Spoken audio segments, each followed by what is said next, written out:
Jai Swaminarayan. Today we are reading from Sarangpur 9 of the Vachanamrut. This one is called The Prevalence of the Dharma, of the Yugs and Sthān. Dharma is a word that is notoriously difficult to translate into English. It can mean anything from religious duty to a righteous way of living to a path of teaching. All of those things together kind of invoke this word dharma. And the yugs, they refer to the yugas, the ages like Satya Yug, Dwarpa or Dwarp. That's a tough one. Dwarpara Yuga, Treta Yuga, and the present age Kali Yuga. And I'm not sure about this word Sthān. Maybe it's the word at the end of Hindustan, Pakistan, or Rajasthan, that sort of thing. Just my guess, I don't know. On Shravan Vadhi the 13th, Samvat 1877, which is the 5th of September 1820, Swami Shri Sahajanand Ji Maharaj walked from Sarangpur and arrived at Kundal to please his devotees.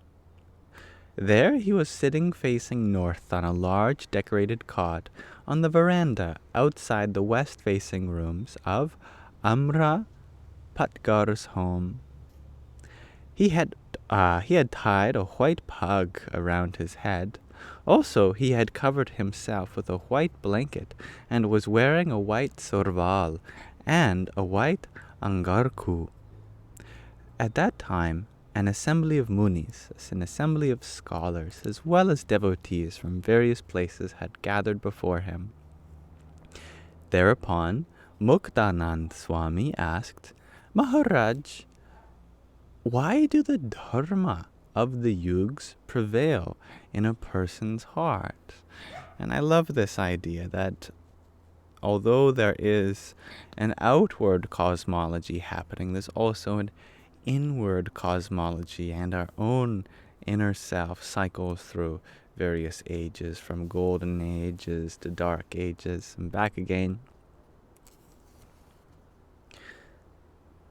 Sriji Maharaj replied, the dharma of the yugs prevail because of the three gunas, the three qualities: tamas, darkness or ignorance; rajas, passion or activity; and sattva, purity or goodness. When pure sattva gun is prevalent, Satya Yug prevails in the heart. When sattva gun and rajo gun are prevalent together, Treta Yug prevails in their heart. When rajogun and tamogun are prevalent together, Dwapara Yug prevails in the heart. Finally, when tamogun alone is prevalent, Kali Yug prevails in the heart. In this way, the prevalence of the yugs is due to the gunas. Muktanand Swami asked further, what causes the activities of the gunas? Sriji Maharaj replied, the cause of the activities of the gunas are karmas, or actions. Specifically, the type of karmas one has performed previously determines the guna that will prevail. Hence, if a person in whom rajogun and tamogun are prevalent attempts to concentrate and meditate on God, they will not be able to do so. In such situations, they should utilize the strength of Atma, self-realization, and God's glory. They should realize, I am the Atma, the true self beyond the body, beyond the mind. Since I am Gunatit, there can be no mayak, material influence on me, within me. Furthermore, they should realize God's glory, have a kind of reverence and awe for the infinitude of the Source, in the following way. Ajamel, who is a character I imagine is relatively famous that I'm unfamiliar with, was a terrible sinner, and yet, because of his son, he uttered the name of Narayan. As a result, he was freed from all his sins and attained the highest state of enlightenment. Oh yes, actually, I think I have heard this story. This demonic being, Ajamel, he had a son who happened to be named Narayan, a name for the divine. And so because he had developed affection for his son and was lovingly always calling out one of the names of God, he eventually became purified himself. I think that's quite funny. Shows you the power of nama japa, the repetition of the holy names. Sriji Maharaj continues, I have attained that God in his manifest form. Sorry, this is the kind of glories we should be in reverence to. I have attained that God in his manifest form, and I chant his holy name day and night. Therefore I am fulfilled. Thinking in such manner, one should always remain joyful. However, a person in whom Rajogun and Tamogun, the qualities of passion and darkness, are prevalent, should not insist on meditating or concentrating. Instead, they should engage in physical worship as much as possible. That's such a practical point that often gets lost here in the West whenever we try to engage in a meditative practice. Is we forget that there are times to meditate, and there are other times where it's almost impossible.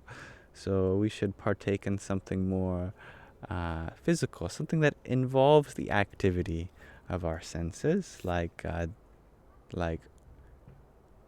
rupa dhyana, which is meditation on the forms and pastimes, or physical worship like puja.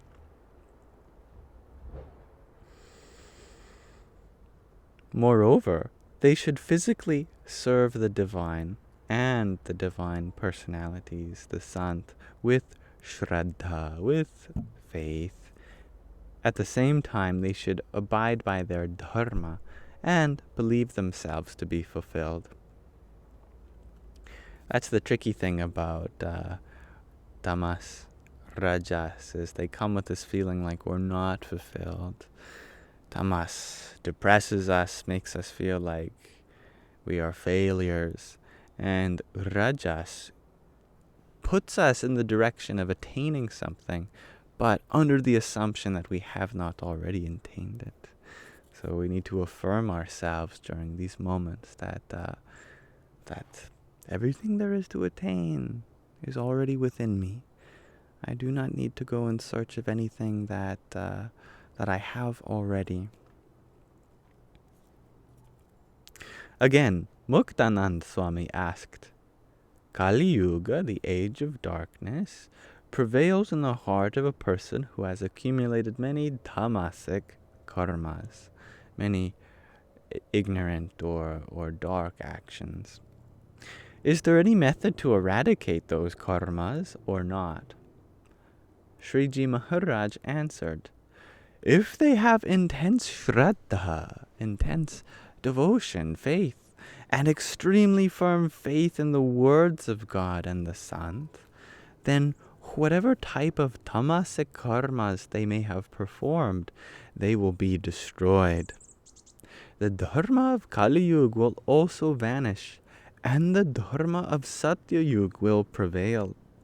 Therefore, if one practices satsang, joining in an assembly, an association with fellow spiritual seekers,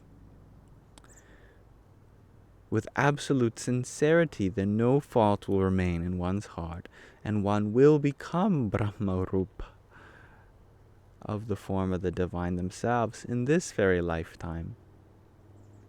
Thereafter, Swayam Prakashanand Swami asked, what can be called Sthān? Sriji Maharaj replied, an individual's dharma, according to the 4 varnas, Varnas are the castes that have arisen in ancient India and since then have become an oppressive system. But originally they divided the workforce of the people into different niches. And the 4 ashrams, which refer to the 4 stages of life that were also prevalent in ancient India, that divided one's life into various stages of 20 years or so. That should be known as Sthān. Interesting. You are all renunciants, but if you were to leave this fold and tread the path of householders, then you would be known to have diverted from your Sthān. So, even in the most difficult circumstances, or even if I were to issue a command, you should not deviate from your Dharma, your role that you play. You know, if you're a mother, then you must be the best mother you can. If you're a student, you must be the best student you can. If you are a doctor, you be the best doctor that you can. If you are at a certain age, a certain role in society, then this is the part we have to play. So, even in the most difficult circumstances, or even if I were to issue a command, you should not deviate from your dharma. Moreover, while householders wish to perform my puja by offering clothes and ornaments, you should not wish to do so. Rather, you should offer puja by using leaves, flowers, fruits, and water. And I actually heard that the word puja might have come from 2 of these things that are named, that are often offered in puja. Another name for flower in Sanskrit is pushpam, and another name for water in Sanskrit is jalam. If you take the first syllable, and Sanskrit is kind of like a syllabary, then it becomes a Sanskrit acronym, puja, pushpam jalam, flower, water. This is what we offer the divine. This is what we place before venerated images.